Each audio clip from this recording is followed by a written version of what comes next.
If you're not practicing your singing voice, it's going to be incredibly hard for you to reach your goals and dreams. Think of yourself as an athlete. You, as a singer, are also an athlete, just a different kind. You also have to work out muscles, right? So every athlete out there, they, work in their sport. They put in the hours, the effort, and the work that it takes to get better at their sport every single day. So you as a singer have to do the same thing. It's the only way you will get better, and there is no trick that you can apply to magically just become an amazing singer. Unfortunately, wouldn't that be amazing? Fortunately, not how that works. You can only get better by putting in the hours and the effort it takes to get better.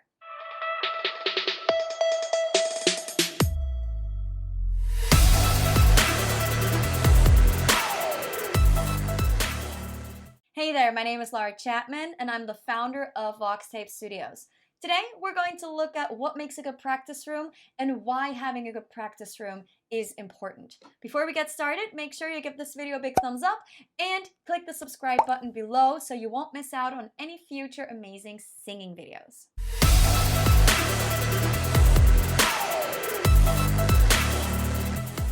The definition of a good practice room is different from person to person.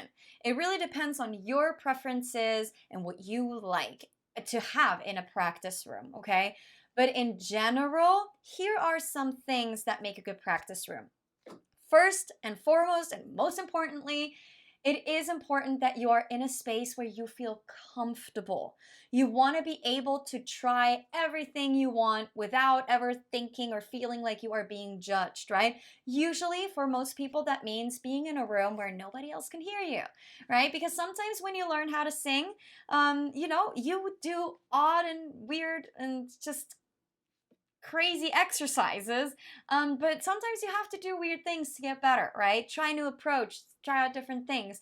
So if you're constantly feeling like you're being judged, then it's going to be really difficult for you to really try, right? And really take the risk of failing, whatever that means, right? So make sure you're in a space you're comfortable and where you feel like nobody else can hear you, so you can really try everything without feeling like you're being judged. You also want to have a big enough space. I like to move around when I'm practicing. Movement can really help you take the focus off of singing, which is a good thing because Lord knows we overthink everything, especially when we sing. So we want to take some of that thinking, some of that brain power, and use it to do something else at the same time as we're singing. And it just helps get rid of some of that tension that you might be feeling in your throat. Okay, so make sure you have enough space to move. It doesn't have to be huge, but just some space to move around in. But then at the same time, you also don't want your room to be too big. If it is too big and not acoustically really well built, then you might start like overcompensating and pushing to get your voice heard and, to hear yourself. Sometimes if the room is too big, your voice just kind of goes out there and nothing bounces back, right? So make sure your room isn't too big either. I also like to have a mirror in my practice space. It doesn't really matter what size the mirror is. I like to have a full body length mirror just so I can check my posture and also what I'm doing with my face. I feel like having a mirror for at least your face is really important because many times we as singers do something odd with our faces that we have no idea we're doing until we see ourselves doing these crazy things. Okay, so try to have a mirror handy as well. What's also super nice to have is a piano in your room. Now, this doesn't have to be like a physical piano like this one. It can just be an app on your phone, like the Tiny Piano app that I always suggest to my students if they don't have a piano at home, just to, check, are you singing the right notes, just for reference? And, it can come in really handy. Now, if you have no idea about piano and how it works and it's just more confusing to you than it helps you, then don't do it, right? Obviously. But it can come in super duper handy. Now, this last one doesn't really have to do anything with the space, But always make sure you have a lot of room temperature water close by. Always, you want to stay hydrated. It's really, really important, okay? Now that you can have literally anywhere. That's not really room specific, but I wanted to point it out anyways. Now try to avoid practicing in your car. A lot of people do that, and I understand why, because that's like the only place where you can get some peace and quiet. You know, if you have roommates or family at home or whatever it is, it's like the only place where you're truly by yourself and you can just sing. Now, here's the downside to that. The seats in your car, they're designed for comfort and safety, not for having perfect posture for singing, right?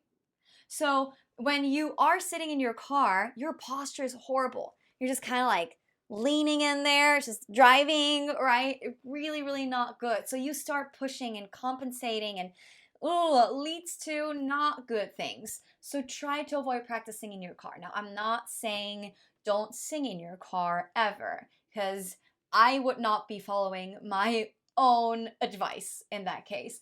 I like to sing in my car to, practice lyrics, get to know new songs, or just for fun.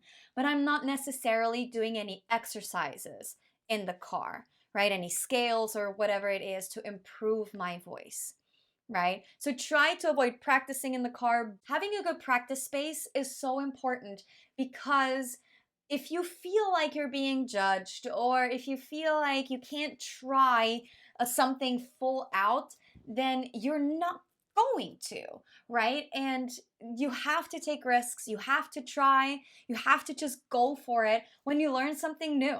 It's the same for literally anything in life. At the end of the day, it really doesn't matter how awesome your practice space is, as long as it is something you feel comfortable in, so you can take those risks to get better, okay?